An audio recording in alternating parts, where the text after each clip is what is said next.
Hi preschoolers, it's Miss Warner coming to you from my living room again. Just wanted to check in and say hi because it's been a little while. And I wanted to talk to you about this special day that is today. It is Earth Day. I just want to give you guys a few fun ideas that my kids and I have been doing and just talk a little bit about Earth Day. So this morning I asked the kids, how do we take care of our Earth? And because that's a very big job. And we said, well, we do some small things, and if everyone does small things, they can add up to be big things. So what we do in my family is, like today, we decided we're not gonna drive anywhere because our car, makes pollution for the air. So we decided we're gonna walk or bike wherever we wanted to go. So we did that. And I think that actually a lot of people around the world are choosing that right now because since we're mostly staying home, people aren't using their cars so much. And I've heard that places that are normally like very smoggy and like foggy, smoky air, the air is clearing and they can see blue sky for the first time. And I've heard that areas where normally like if there's like a little river or a stream and it's normally kind of cloudy and yucky, it's looking more clear. So that's really good for our Earth too. So those are the good things about staying home. For my family, we also said that we decided to use reusable water bottles instead of always buying all those plastic water bottles. We used to do that, we don't do that anymore because that makes more garbage. So we use those, and when my kids bring their lunch to school, or maybe like on a field trip, they have a lunch box instead of a brown bag that they have to throw in the garbage. So instead they just bring their lunch in a lunch box and then they can bring it home. I can wash it out and they can bring it again the next day. So you can reuse it every day. What else? Let's see. Oh, also, we decided to do a few activities to just love our Earth today. So this morning when we went out for our walk, we put on gloves, and if you don't have plastic gloves, we used our old like little winter gloves. And we went out just around our neighborhood, and if we found a piece of garbage on the street or in someone's yard, we just picked it up and we threw it away. And we threw it away when we got home, and we recycled the recyclable stuff just to keep our own neighborhood cleaner, because if everyone does just a little bit, then that will all add up. And also we let's see what else we did. Oh, okay, so we also did this. We made a beautiful Earth bracelet, and that's what we called it, but I don't have a picture right now, but we cut a little circle of construction paper and we punched holes in it and then tied it together, and your mom or dad can help you with that.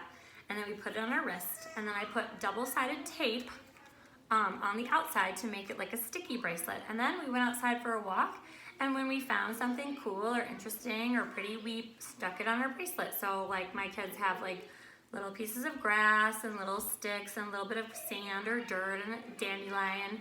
So then when you get home, you have a whole bracelet of nature on your wrist, and it's kind of pretty. We also did a fun project, which you guys probably have heard of before. If your parents are coffee drinkers like me, especially these days, you probably have a white, don't use brown, a white coffee filter at your house. So if you do, you can just get a blue and a green marker, and you can draw green earth all over, and then you can draw all the blue water and oceans and stuff, and then you can hang it up somewhere so it's like dangling down. And then, oh, there's my kids. You can just get like a plain spray bottle with plain water and squirt it all over, and then when it dries, it's gonna look like a tie-dyed earth. It's gonna be really pretty.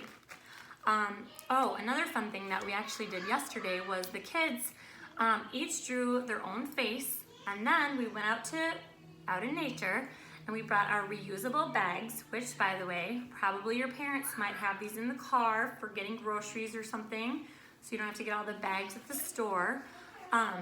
You're gonna take your reusable bag and you're gonna go out in nature and find like sticks and leaves and grass and sands and little flowers or buds or whatever you can find, because then when we got home, my kids decorated their self-portraits. For example, my son made an awesome mohawk with sticks, because he probably knows his mom is not ready for him to have a mohawk yet, but on the picture he can have a mohawk with sticks. And then Camden, that many of you guys know, she decorated her hair with different kinds of leaves and grasses. So that was really fun and cute.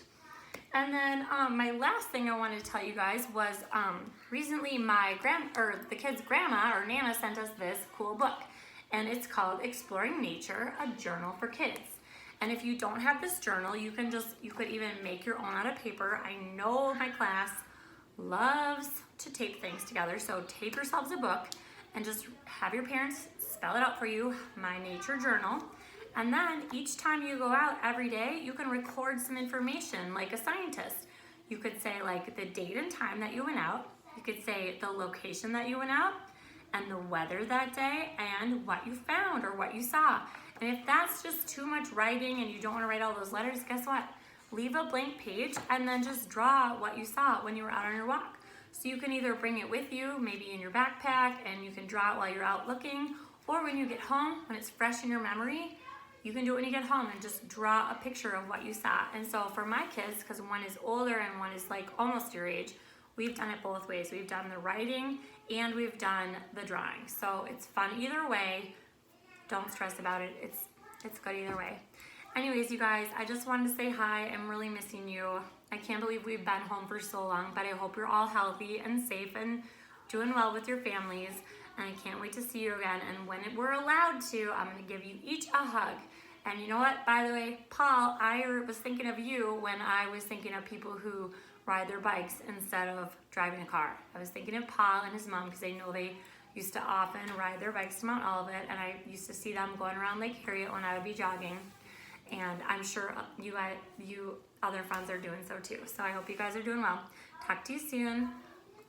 Sending you prayers and love. Talk to you soon. Bye.